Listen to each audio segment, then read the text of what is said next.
This is February the 17th, 1986.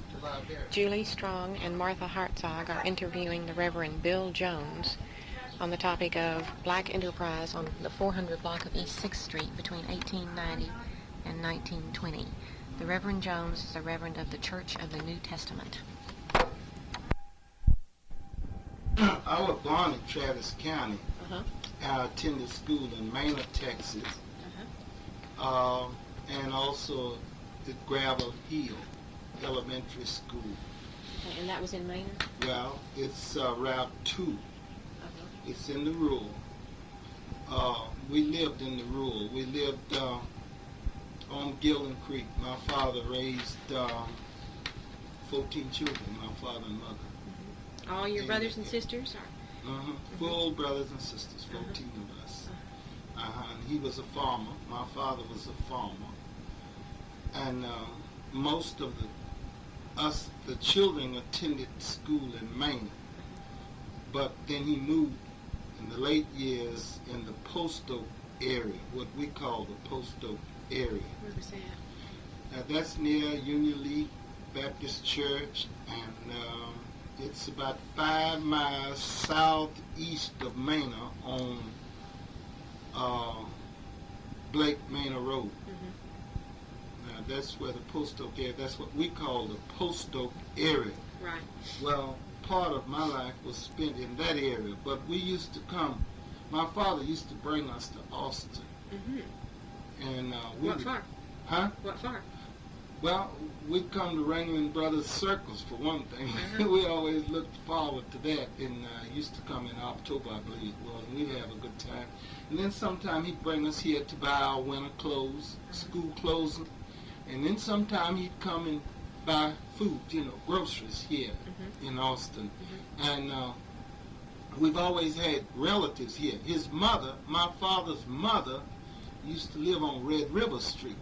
Where on Red River? Huh? Where on Red River? Let's see, it was 2 blocks west of 7th Street on Red River. Now, I don't remember the block, but we used to go there all the time. Right in the downtown area? Right in the downtown area. And it used to be a group of houses that you go downstairs off of Red River Street. There was a lot of little houses down in there, and that's where she lived. She didn't live in the country, but my father used to visit his mother. So when would this have been? Well, this was in the 20s. Okay. This was like 25, 26, until she died in the 30s, the early 30s. So how long did you live with your father then in Manor before moving to Austin?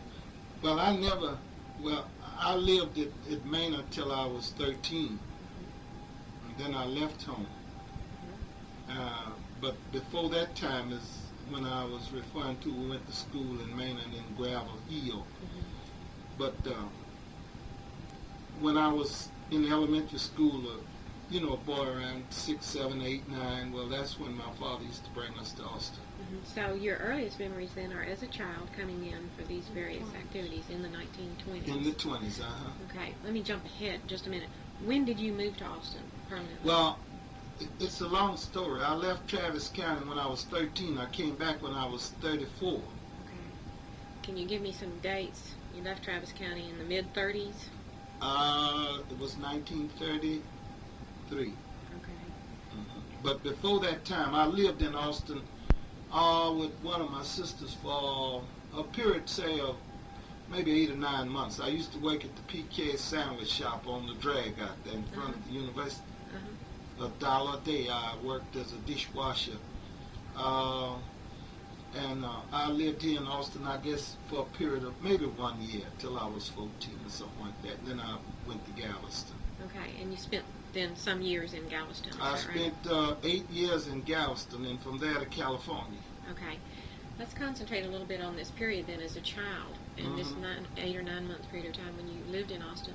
Do you remember going down to 6th Street? Oh, yes. We used to go every Saturday night. What'd you do? Saturday night was big time on 6th Street? We went down, we listened to some music, jukebox music, and a lot of people migrated on 6th Street during that time. And in this block that you're talking about, there's a lot of black people there. You couldn't hardly walk on the streets. There's so many of them. So this is in the 1930s. And with several restaurants. Now, I don't know who all owned the restaurants in that block, but it was several restaurants there that black people was operating, you know, and pool halls, stuff like that. And they had jukeboxes. All of them had jukeboxes. And that was popular during that area, you know. So we'd go down there every Saturday night, stay till maybe midnight, 11 o'clock.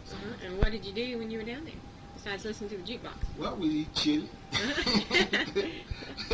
Do you remember a Fish restaurant? or something like that. We'd go down and have a meal together, sit with friends and talk, and just look, you know, see what's going on, watch the people. Just like everybody does now. Yeah, kind of similar to that.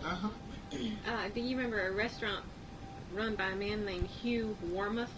Hugh Warmoth? Or Charles Maroney? Either of those? I don't know. Maroney? Was he a black man? Maroney. I'm not sure. Okay. So your experiences with 6th Street were on Saturday night. For Saturday night. Some action and having some fun as a That's kid. right. That's right. And it was a real jammed place on Saturday night with black folks. They were Black really folks coming down. they packed in on 6th Street. Why'd they go to 6th Street? Why'd they go to 6th? Well, they had restaurants there, and they had recreation centers such as pool hall, domino shack. You know, black people used to play a lot of dominoes. They had what we call domino houses or domino shacks.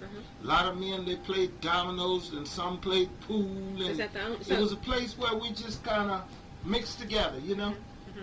So it was for recreational purposes. Recreation. Were pool and dominoes played in the same place, or was there a No, separate they pool had hall? separate places. Oh, really? They had pool halls, and then pool and dominoes went together. They did. Okay.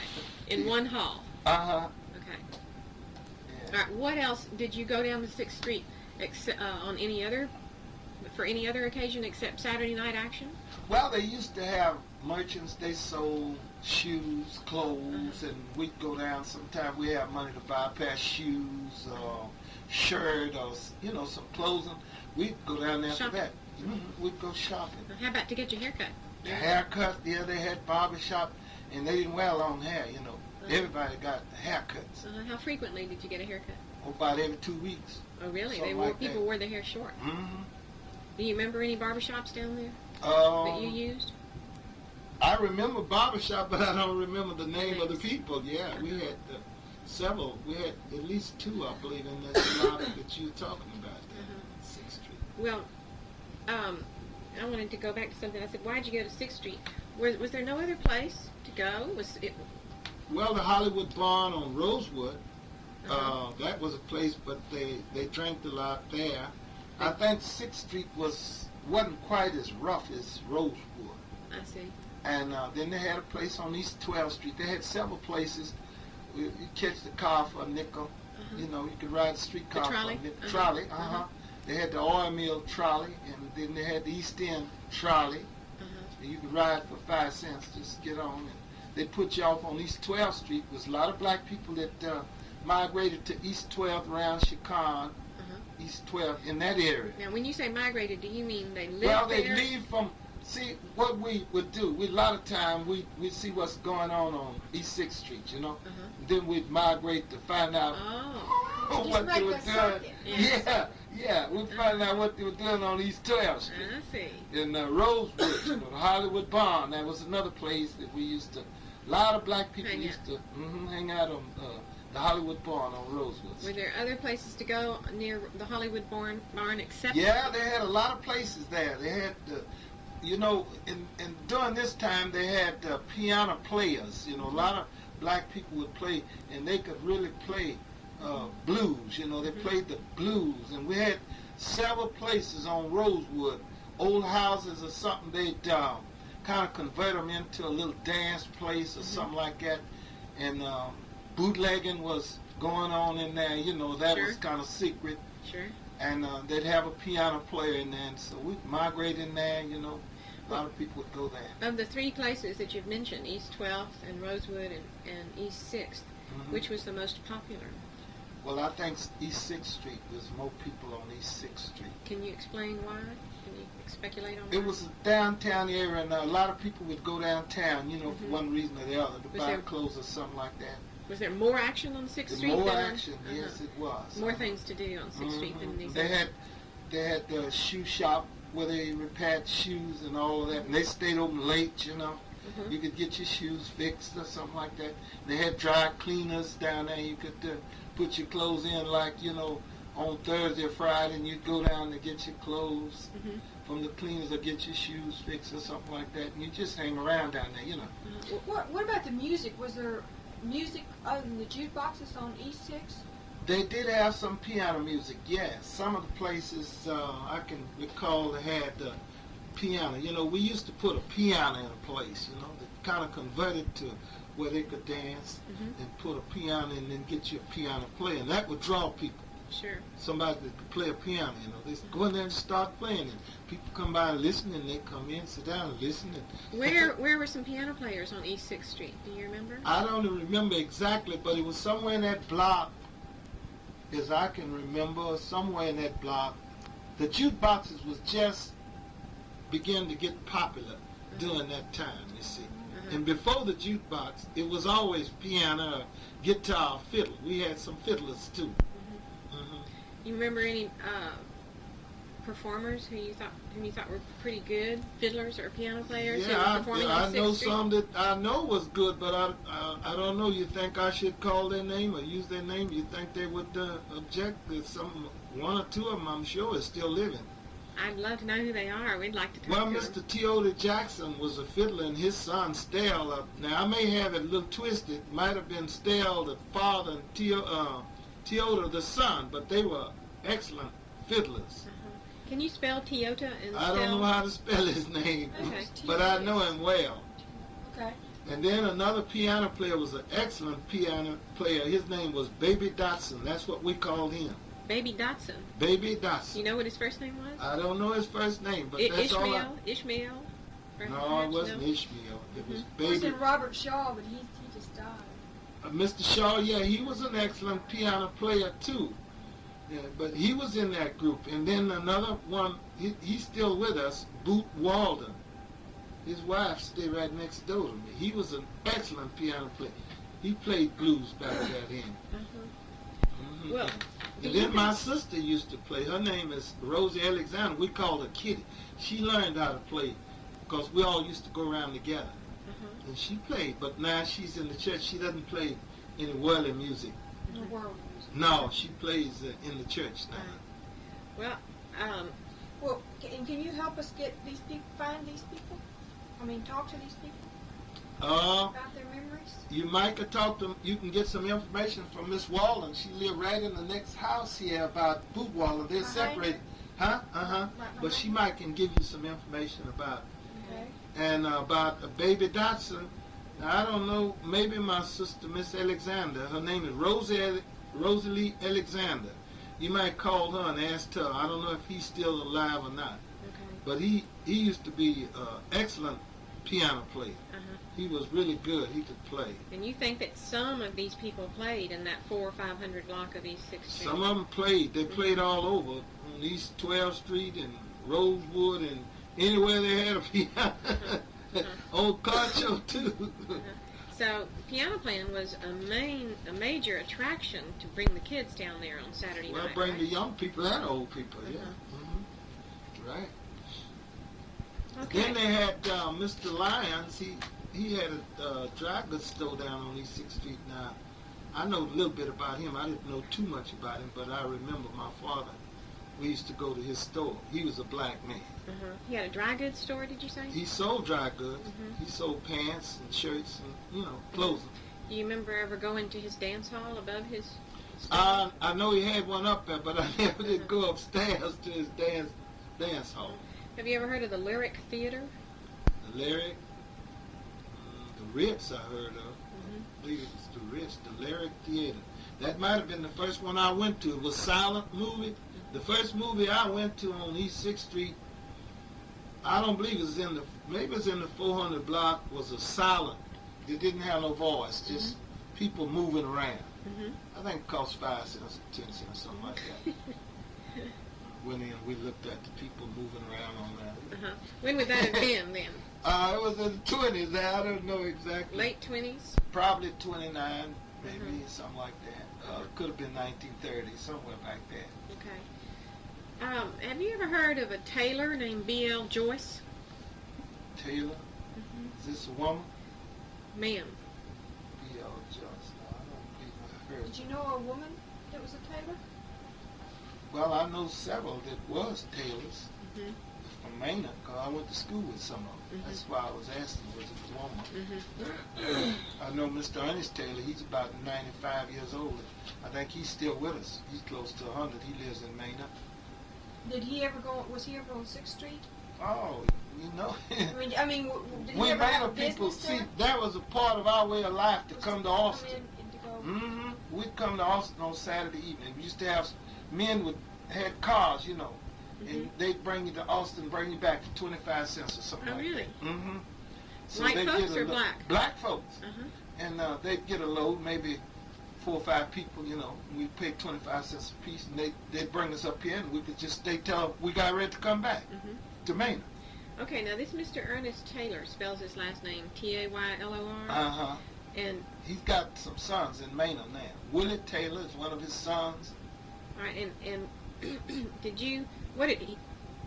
you didn't say that he did anything on East Street, East 6. No, I didn't except say come he in. did anything, but Yeah. he used to come from, you know, down that Maynard up to Right. Austin.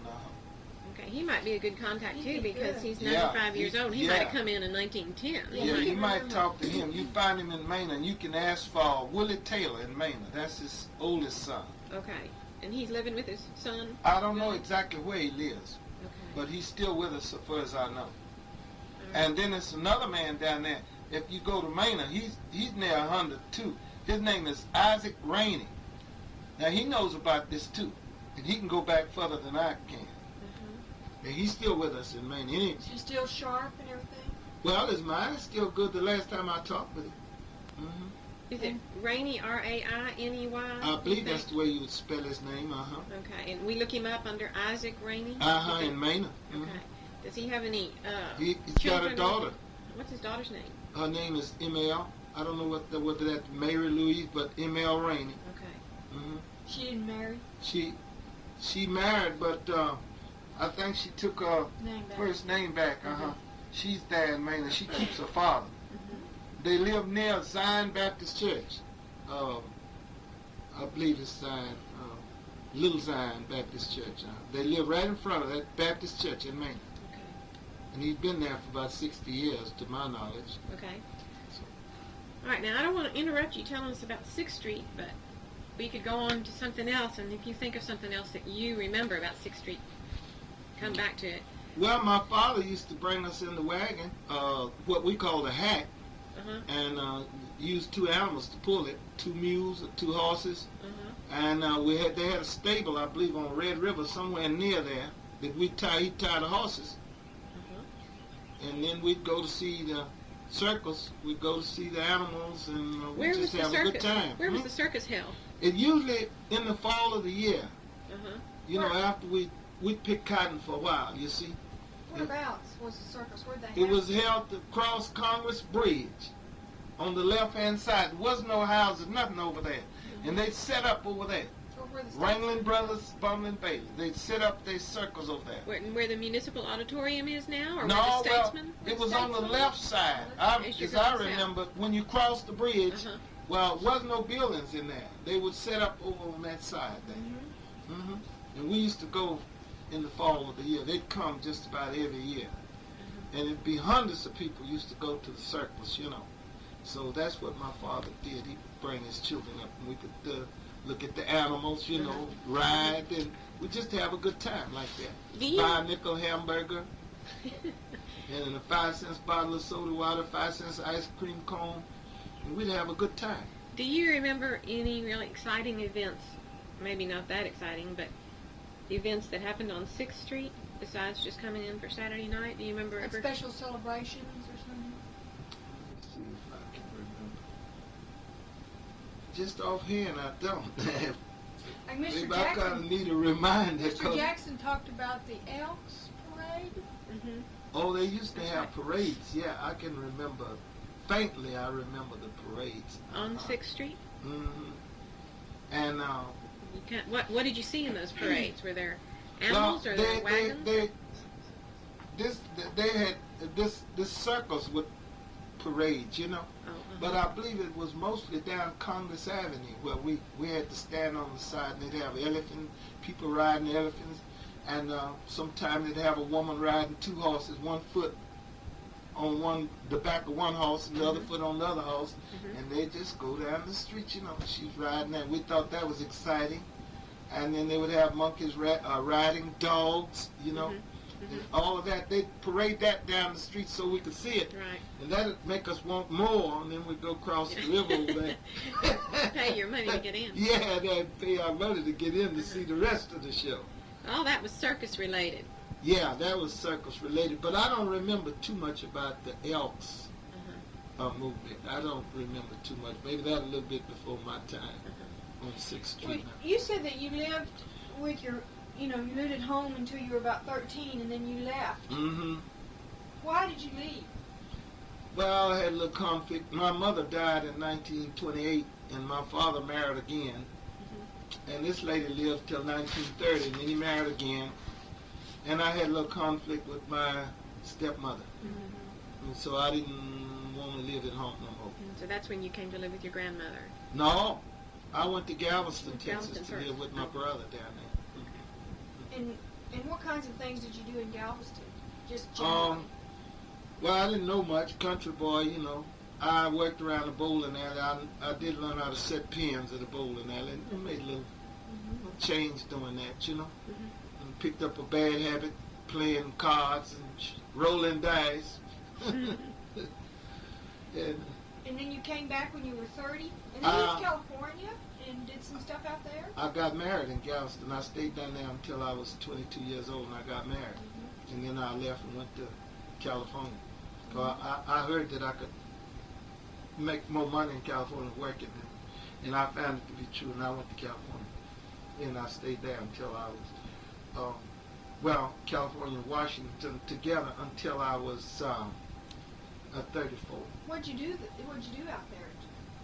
I've done a number of things. I worked in dry cleaning areas, you know, industry. I was a dry cleaner, and I used to press clothes. I did that, and then I worked for the government during the war. We repaired Jeeps for military service, and then in 1950 I moved to the state of Washington. I was married at that time, but I had a disaster in that, and that's where the Lord came into my life. After I had this marriage problem, I joined the Merchant Marines. I was a merchant seaman, and I used to ship out of Seattle, Washington. And so I met God when I was in Japan in 1952. And I came back to Seattle and got out off my ship, and I come here to Austin, Texas. In Travis County. This is my native home. I've been away 20 years. All right, now this was in 1952, you said? Well, I came back in 1952, Okay. and I was converted to Christ the first night I was here. And then he showed me my work among my own relatives. And that's how this church got started. So why did you come back to Austin? I came for a 12-day visit with a round-trip ticket. I didn't come back to stay. But I was converted the first night I was here. How'd that happen? To Christ. Well, it's a long story. To get into that, it'd probably take me the rest of the day. But to make it short, I was in Los Angeles, California in 1949, and I got 2 brothers out there. And one of my brothers told me that I had a brother-in-law there that I had never met in Los Angeles. And I went to see him, and sure enough, he had been married to my sister, and they had separated, and he was living in California. And so the next time I saw this man, when I met him, he was a gambler, and he was gambling there in Los Angeles. He had a gambling house.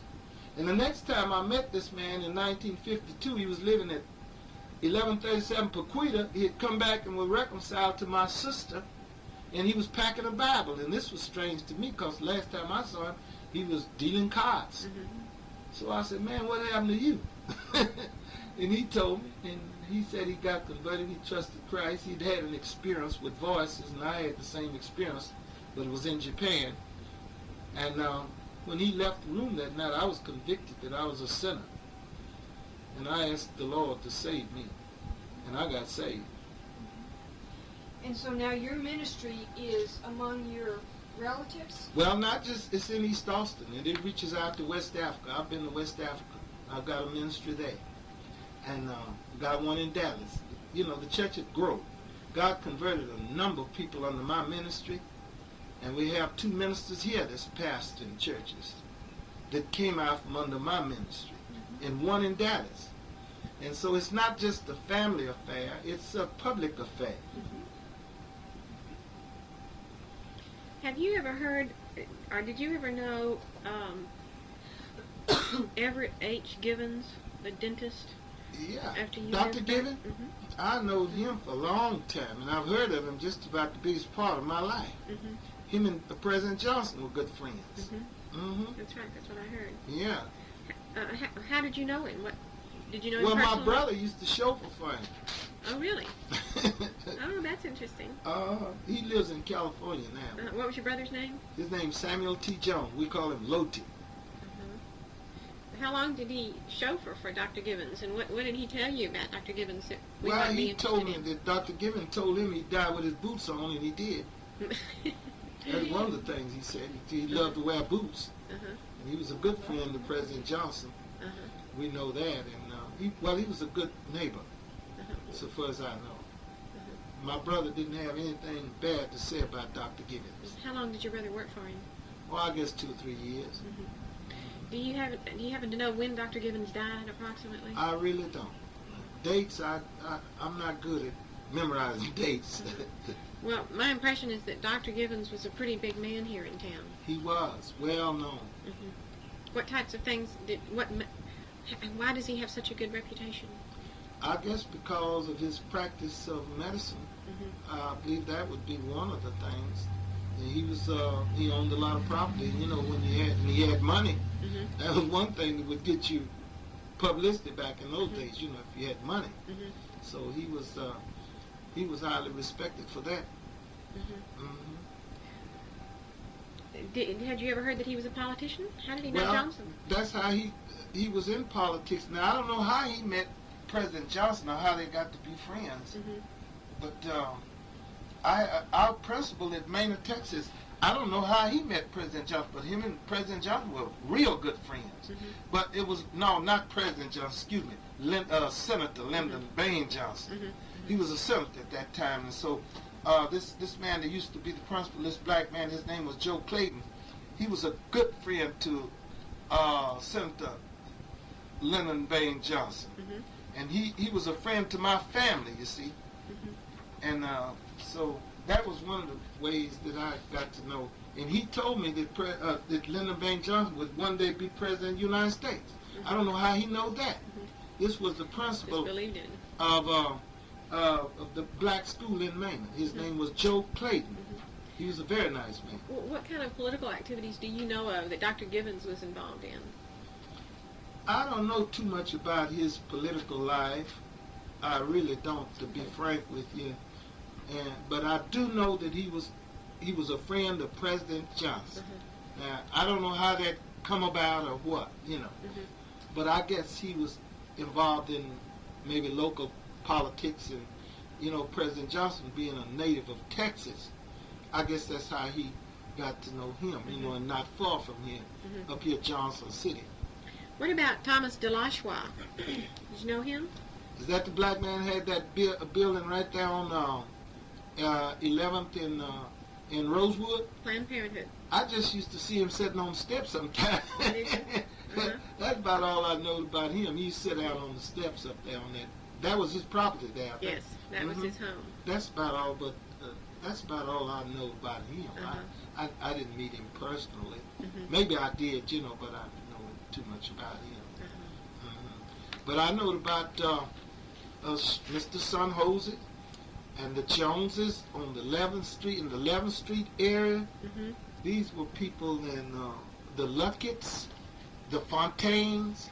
Now, all of these are old people. Now, Reverend Fontaine might be able to give you some more information than me. You know him? Yes. Yes. He's Have on you our talked list. to him?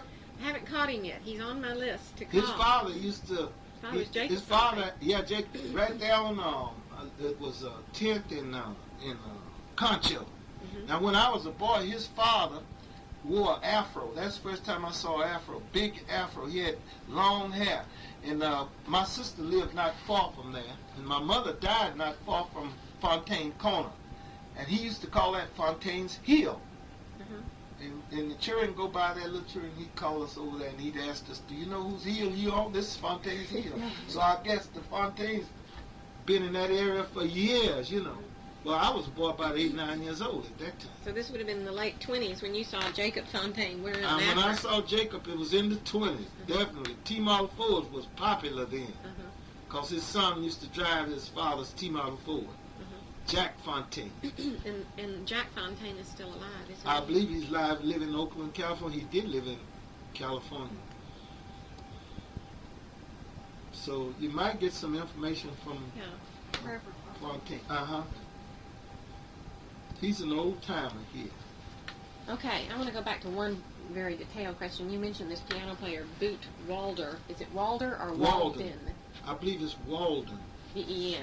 Okay. He's someone we'd really like to track down. See if He's The house right behind you. That's his. He used to be married to Miss Walden. Oh, So she lives might. there. She lives there, and she might can give you his address. Okay. But he's a friend to me. He's a friend to my family. We've known him for over 50 years. And then we know Baby Dotson over 50 years. He was a well-known piano player. And then we know Mr. Irie Wells. He was a piano player. I think he's dead now. And Charlie Wells was his brother. He retired off the police force about 10, 12 years ago here in Austin. Okay, so this Baby Dotson is deceased now, you said. I'm not sure, but I believe he is. Okay. So have you ever heard of a tailor named Ishmael Dotson? Does that name ring a bell? Dotson. I don't. I've heard of some Dotson, but they were from the Dotson that I know a little bit about. I believe they lived in the Webersville area. Okay. That's near Bastrop County line. You know, you were mentioning the pool halls down on 6th Street. Did you ever see a pool hall run by a man named Julius C. Wright? Does that ring a bell? Julius C. Wright. Could it be? But I didn't ever, I really didn't get acquainted with those that were running them, but I just went in there, you know, I'd go in there, play a game of pool or something like that, play dominoes. We like to do that. That was our badness and our thing in my day, young life, you know. Tell me about these domino shacks you were mentioning. You said there were domino shacks on East 6th Street. Now, did you say that they were separate from the pool halls? They were separate establishments? No, they were together. Most together. of the domino shacks, well, if you had a pool hall, you'd put some tables in there and they'd play dominoes. I believe that was legal to do in Texas, in the state of Texas. Because just about every town you went in, if you went around black people, you'd find dominoes. We used to play dominoes just about everywhere, all over Texas. Well, what did these domino shacks look like inside? Oh, just some old building, you know, that you could rent. And Not too decorated up inside? No, not too decorated. But the one on East 6th Street, it was the second. I could go to it. I never did know the address, but I could go down there to it. Now, it was a pretty nice. It had concrete floor, cement floor, and plastered walls. And in the front of it, they had the domino. It was kind of like a little partition, I believe, between the pool tables and the domino tables. Do you remember that it was in the 400 block? Yeah, it was there. It was on the left-hand side after you leave Congress Avenue, coming toward Red River. Was it on the corner? Was it on a corner? It was close to the corner, yeah. I don't know I don't remember. I believe it was on the corner, yes. Was it on the first corner, as you got into the 400 block, was it? The first corner on the left-hand side after you cross the street, going toward the Red River. Mm-hmm. That's where Mr. Wright's pool hall was. Yeah, well, that was in the Mr. 30s. Wright, evidently. I didn't know his name, but I used to go there all the time. Okay. Well. And Mr. Isaac had a restaurant down there in that same block. Oh, yes? Mm-hmm. Now, my brother used to work for him. His name is Willie B. Jones. Where does Mr. Jones live now? He live on Grayson Street. Here in Austin? Mm-hmm. When And his was- daughter used to work with Lewis up there. Her name is Kim. Lewis. Who's Lewis? Lewis Hicks. Oh, at the okay. library. I thought you were talking about somebody else. No, my brother's daughter used to work there at the library too with Lewis. And so my brother worked for Mr. Isaac that had the restaurant down there. Okay.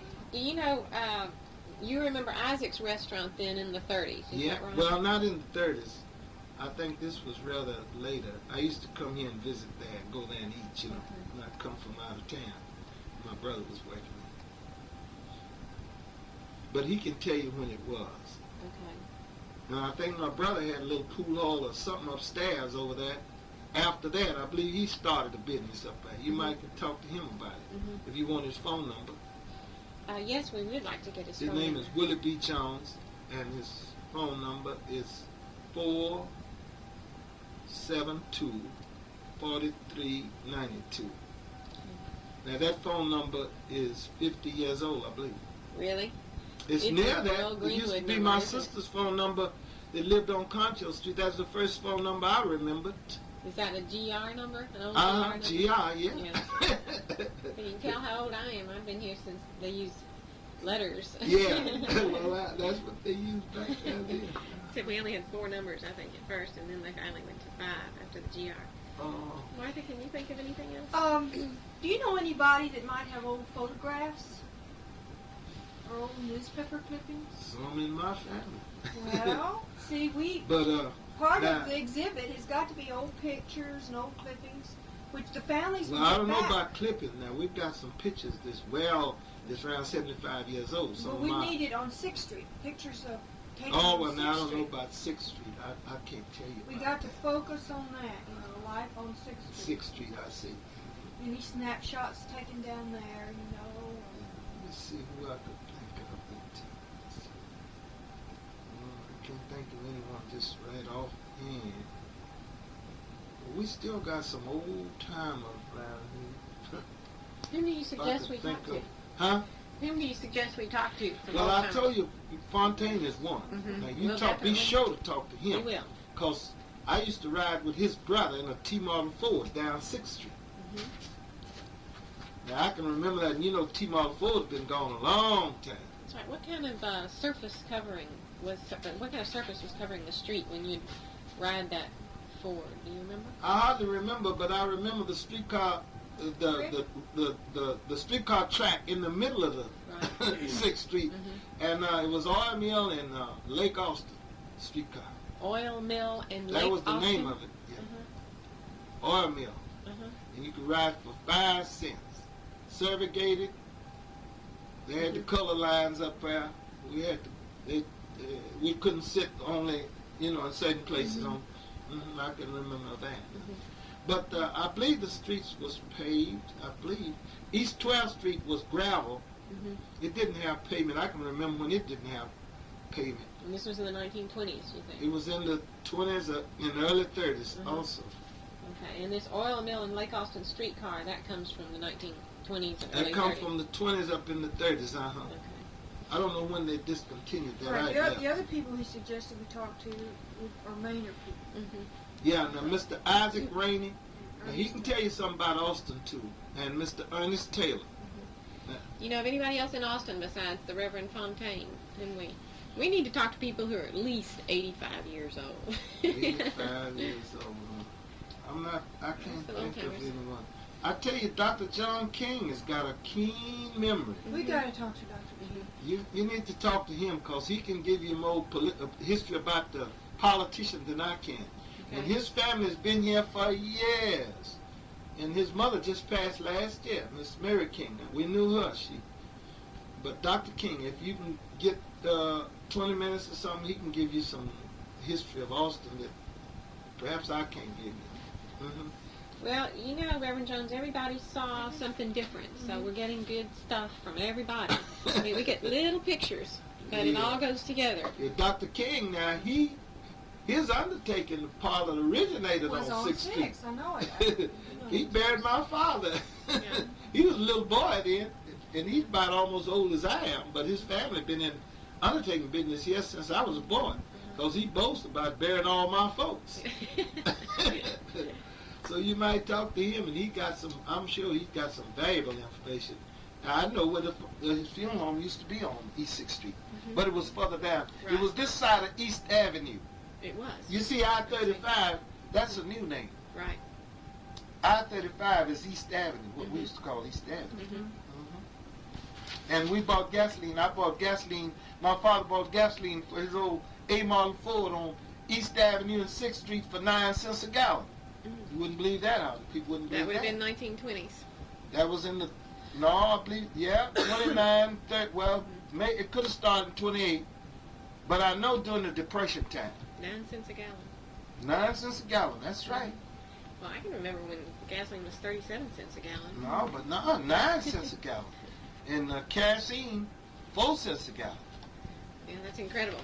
Well, Reverend Jones, I really appreciate your giving us your time and your memories. Well, I wish I could help you more. Well, you've helped us quite a bit.